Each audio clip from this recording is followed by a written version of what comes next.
Maybe our next guest might have some insight on that. Well, he made a little more money than $500, but he could That's probably.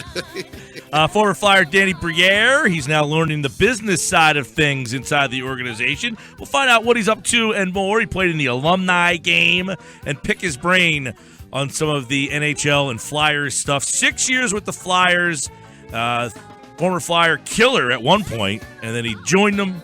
And, of course, Danny Briere. Forever now. Yes, he is. Danny Briere is with us here on the Sports Bash 97.3 ESPN. Danny, welcome back to the show, pal. How are you? Hi, guys. Thanks for having me. We were, no problem. Thanks for joining us. We were debating before you came on. I don't know if you have the answer to this question.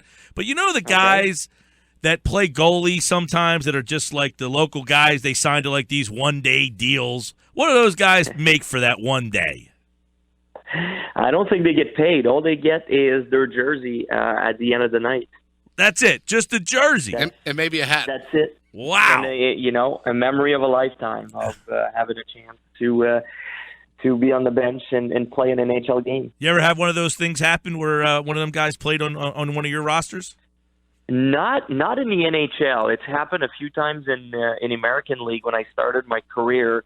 I remember one time we picked up a guy. We were driving to Providence for a game from Springfield, Massachusetts, and we stopped along the highway to pick up a guy because we were short. The roster was short. And the guy came on. He played 2 shifts. He had 2 fights. That was quite the eye-opener when I was I believe it was my rookie season in the American League. So, yeah, I was I was a little surprised. I didn't know. I wasn't too sure what was going on. Danny Briere with us. Danny, talking about rosters and line combinations and things like that. The Alumni Game the other weekend. When's the last time you were tucked on the 4th line? Well, my last couple years in the NHL, that's been basically where I was. But you know what? It was so much fun playing in that Alumni Game, just to be in the presence of so many legends in the room, getting dressed with them and having the chance. It was basically for us, the chance to relive our dream for one more day. We've played in the NHL for a lot of years, but one more day we got to experience what it was like to get up in the morning, go to a morning skate, have a good meal, a little rest in the afternoon, and come back for a real game in front of 20,000 fans, which is just amazing. That's all you need to know when I describe Flyers fans to people in other cities.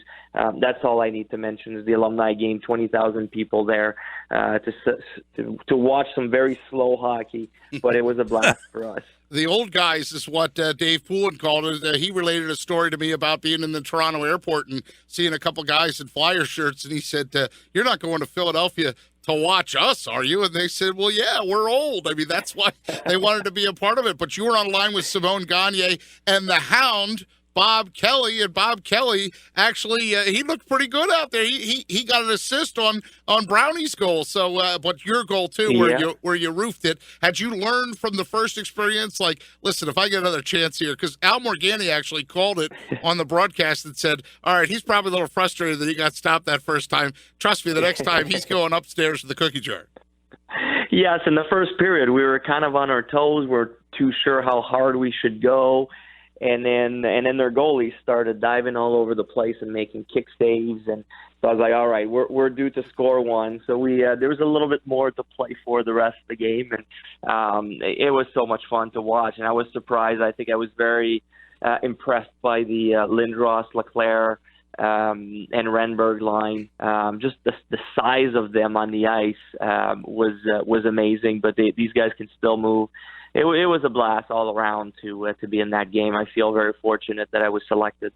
Danny Briere, by the way, you mentioned old guys. He's not. He's just 39. And, obviously you mentioned the big guys. Danny, you were kind of a small guy, 5'9", out there on the ice. But, 307 career goals and 124 of them came in Philadelphia.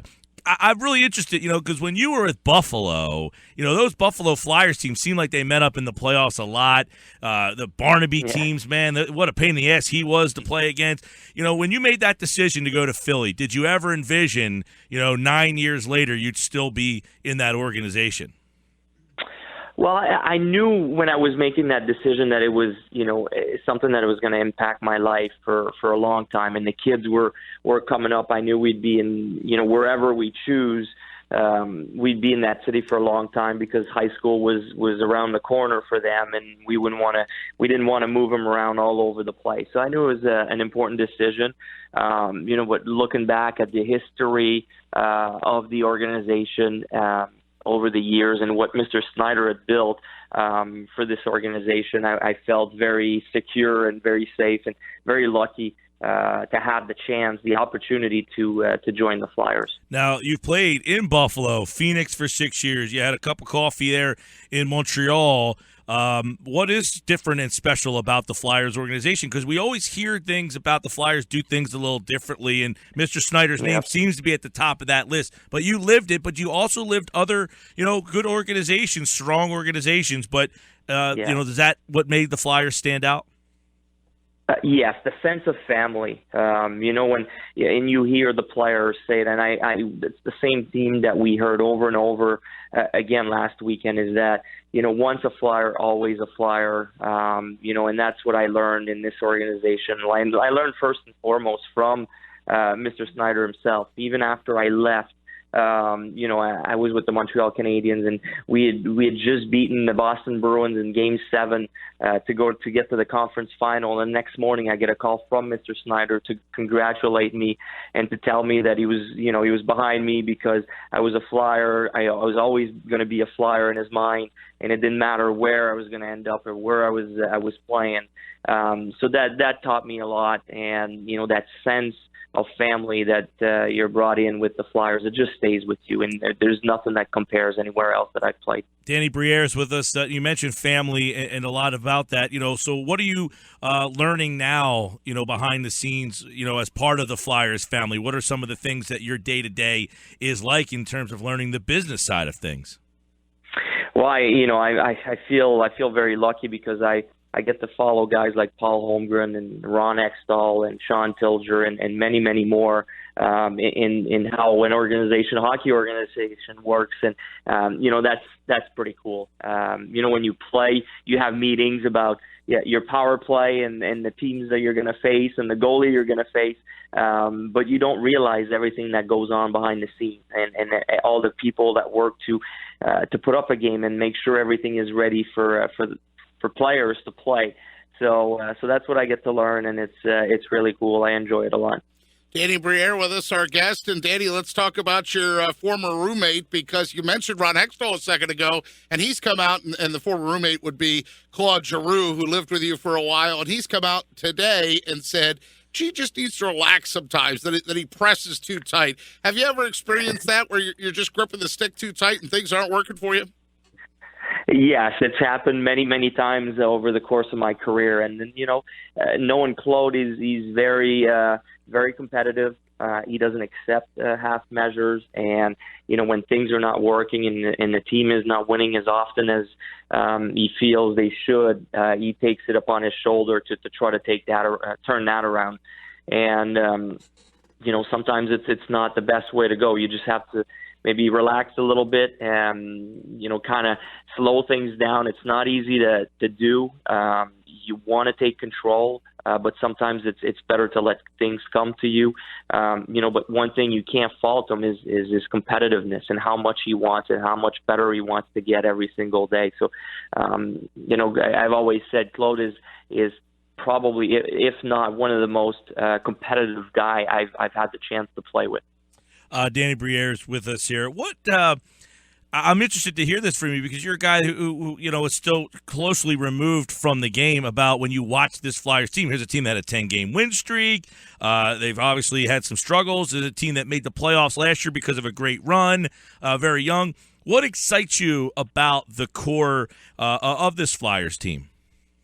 Well, there's a lot to be excited about this team moving forward. You just look at on defense, the things that are happening. I know people are saying Ghost is having a little bit of an off year, but for the future of the franchise, this guy is going to be, the leader on the power play, the quarterback that a lot of teams are looking for. You think about Provorov and how much he's improved this year, and you have guys like Sanheim and Morin coming up as well. So, on defense, it's so positive for the future. And I really believe that the best team, it starts with the backhand. If you have a strong defense, you're in most of the games, or if not all the games, you have a chance to win any game, no matter how good or bad your offense is.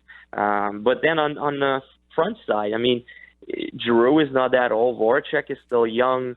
Simmons is fairly young. Shen, there's no old guys on the team. They're all young, and you see how Konechny is developing at such a fast rate. It won't take too long that this team will be a contender for a Stanley Cup, I believe. Do you think the game is changing to where younger guys can come up and contribute? I know Ron has been very hesitant to bring younger guys up, but when you see Konechny and Provorov only 19 years old, do you think the game is at a point where, the young guys, they can compete at this level, where maybe 5 years ago they couldn't really compete day in and day out?